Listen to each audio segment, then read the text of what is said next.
ఉచిత బస్సుల సౌకర్యంపై తెలంగాణ మహిళల పట్ల అసభ్యకరంగా మాట్లాడిన నేపథ్యంలో నరసాపూర్ నియోజకవర్గ కాంగ్రెస్ పార్టీ ఆధ్వర్యంలో BRS party working president KTR దిష్టిబొమ్మ దహనం చేశారు.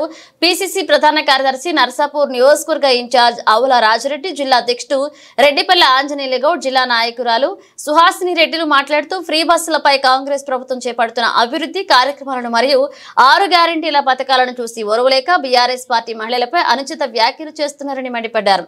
ఈ కార్యక్రమంలో జిల్లా అధ్యక్షులు ఆంజనేయులు గౌడ్, సుహాసిని రెడ్డి, కాంగ్రెస్ పార్టీ నాయకులు పాల్గొన్నారు.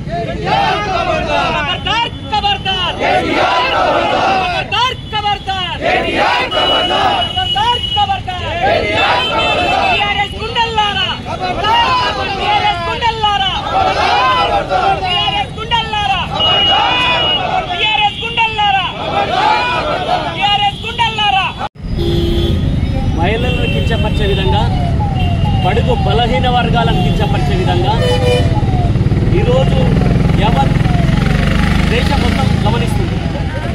వారి అహంకార ధోరణము, వారి పార్టీ విధానాలు కానీ అన్ని బడుగు బలహీన వర్గాలకు, మహిళలకు వ్యతిరేకంగా ఉండే విధానాలే వాళ్ళ విధానాలు. వాళ్ళు పెట్టుబడితో రాజకీయాలు నడిపి సంపాదించిన దాని మీద అన్నకు అర్థమైతే లేదు. తర్వాత అయ్యనేమో కోట్లాది రూపాయల పెట్టుబడి పెట్టి పార్టీలు నడిపితే మా రామన్నకు అర్థమైతే లేదు. రామన్న నేను అనుకున్నా నిజంగా మహిళల పట్ల వారు అట్లా మాట్లాడినందుకు బేషరతుగా క్షమాపణ చెప్పి మహిళా లోకానికి వారు చెప్పాల్సిన అవసరం ఉంది. చెప్పాలా కూడా. ప్రతి మహిళల పట్ల ఎవరైనా సరే ఈ విధంగా మాట్లాడితే ఇంకా మున్ముందు వారిని నాలుక కోస్తామని చెప్పి కాంగ్రెస్ పార్టీ తరఫున హెచ్చరిస్తున్నాం. వారు మాట్లాడుతున్న తీరు ఏంటంటే బస్సుల్లో తర్వాత ప్రయాణం చేసిన వాళ్ళు ఎవరన్నా మన కుటుంబ సభ్యులు ఎప్పుడైనా ప్రయాణం చేస్తే బ్రేక్ డాన్సులు కానీ డిస్కో డాన్సులు కానీ చేస్తారా? ఇది ఎక్కడి సంస్కృతి? ఆ డిస్కో డాన్సులు, బ్రేక్ డాన్సులు చేసే వాళ్ళు కూడా వారి పొట్ట కూటి కోసానికి, వారు బడుగు బలహీన వర్గాలు వారు ఈరోజు కోటి కోసానికి బతుకుతున్నారు. వారు ఏంటంటే సమాజం పట్ల వాళ్ళకి చిత్తశుద్ధి లేదు. వారికి అధికారమే పరమాంశిగా వాళ్ళ తర్వాత ఏలుతున్నారు కనుక వారిని హెచ్చరిస్తున్నాం. మీ అధికారానికి ఈ తెలంగాణ ప్రాంత ప్రజలు చెమర గీతం పాడిర్రు, బొంద పెట్టిర్రు. ఒకసారి గమనించి మీ 1000 కోట్ల రూపాయలతో మీరు పార్టీ నడుపుతున్నారు కనుక అందుకోసానికే నేను హెచ్చరిస్తున్నా. 10 సంవత్సరాల కాలానికి పార్టీకి 1000 కోట్ల రూపాయల నిధులు. నీకేమర్థమైతే రామన్న ఇంకీగా నీకు అందుకోసానికే గ్లోబల్ ప్రచారాన్ని ఎత్తుకొని కాంగ్రెస్ పార్టీని బదలాం చేసి నువ్వు మజావు డాన్స్తే కుదరని చెప్పి హెచ్చరిస్తూ కాంగ్రెస్ పార్టీ ఈరోజు ఇచ్చిన హామీలను, ఇచ్చిన వాగ్దానాన్ని అన్న రేవంత్ అన్న పార్లమెంట్ ఎలక్షన్ లో ఇచ్చిన వాగ్దానాన్ని అన్ని కూడా పాటించు. మేము అక్కడే సూటిగా ప్రశ్నిస్తున్నాం. ఏం నీ లెక్క చెట్ల గుట్టల గిట్ల తర్వాత రుణమాఫీ చేయమంటావా? నీ లెక్క భూస్వాములకు వర్త చోలకమంటావా? అందుకే రేవంత్ అన్న రైతు బిడ్డగా ఈరోజు వారు అన్ని విధాలుగా ఆలోచించి రైతులకు ఏకకాలంలో రాజశేఖర రెడ్డి తర్వాత రుణమాఫీ చేసిన నాయకుడు రేవంత్ అన్న. అందుకోసానికే వారి పాలన చూసి మీరు మింగలేక కక్కలేక ప్రజలను తప్పుదో పట్టించడానికి కోసానికి ఏ విధంగా అయితే మీకు రేటింగ్ పెరుగుతుంది అనుకుంటున్నావు కానీ నీకు రేటింగ్ పెరగదు. ఈ వ్యాఖ్యలతోనే నువ్వు భూస్థాపితమైపోయినావు. అందుకోసానికి మహిళల పట్ల గౌరవంగా ఉండాలని, మహిళల పట్ల ఇంకోసారి మాట్లాడితే నాలుకే కోస్తామని హెచ్చరిస్తూ కాంగ్రెస్ పార్టీకి, దీనికి మహిళా నాయకులు కానీ కాంగ్రెస్ పార్టీ యావత్ కార్యకర్తలు కృషితో ఈరోజు కాంగ్రెస్ పార్టీ నడుస్తుంది. నీలాగా పెట్టుబడి వ్యవస్థతో కాదని హెచ్చరి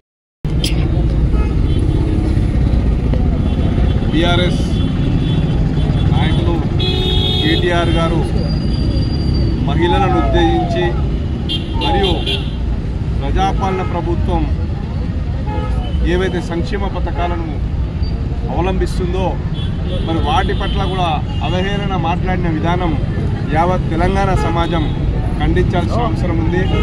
ఎందుకంటే ఇంకా అధికారానికి దూరమైనప్పటికీ అహంకారపూరిత మాటలు కానీ వాళ్ళు దోచుకున్న సొమ్ము వాళ్ళతో ఎంత మరి ఏ విధంగా మాట్లాడిస్తుందో ఈరోజు తెలంగాణ సమాజం గమనించాలి. ఒక మంచి ఉద్దేశంతో తీసుకొచ్చినటువంటి పథకాన్ని మరి ఆ పథకం ఎవరికైతే లబ్ధి చేకూరుతుందో ఆ మహిళా సమాజాన్ని కూడా ఇవాళ మాట్లాడే విధానం యావత్ తెలంగాణ సమాజం, తెలంగాణ మహిళలందరూ కూడా ఇలా బాధపడుతున్నారు.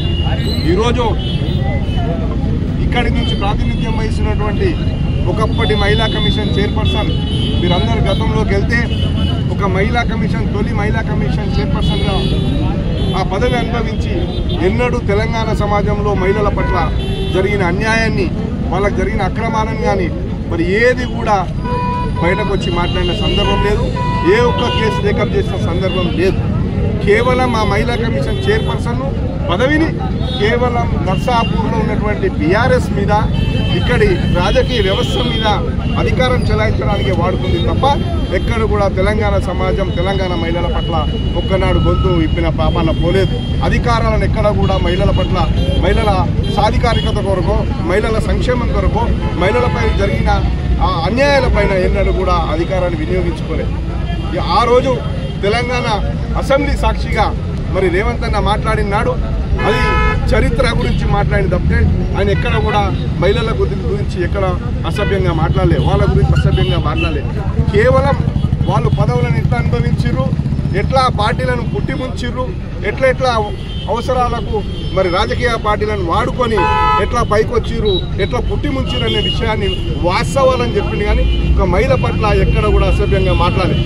కానీ ఈరోజు మరి కేటీఆర్ గారు మాట్లాడిన విధానం చూస్తే మరి డిస్కో డాన్సులు, క్యాబరే డాన్సులు అనే విషయాన్ని మాట్లాడిండు. అది ఎంత మరి ఎట్లాంటి పదజాలం మహిళల పట్ల వాడినో మీరు తెలంగాణ సమాజం ఆలోచించాల్సిన అవసరం ఉంది. కాబట్టి ఒక్కటే చెప్తున్నా, ఈరోజు తెలంగాణ మహిళలందరూ కూడా ఏకమైరు. మీ అహంకారపూరితమైన మాటలకు మరి మీరు అధికారంలోనే ఉన్నామనే భావన నుంచి బయటకు తీసుకొచ్చే కార్యక్రమం మహిళలందరూ చేపడతారు. మేము తెలంగాణ మహిళలందరూ కూడా ఈరోజు గొంతు ఇప్పి అడుగుతున్నారు. మీరు సమాజంలో మీరు తిరగాలన్నా, తెలంగాణ సమాజంలో రాజకీయ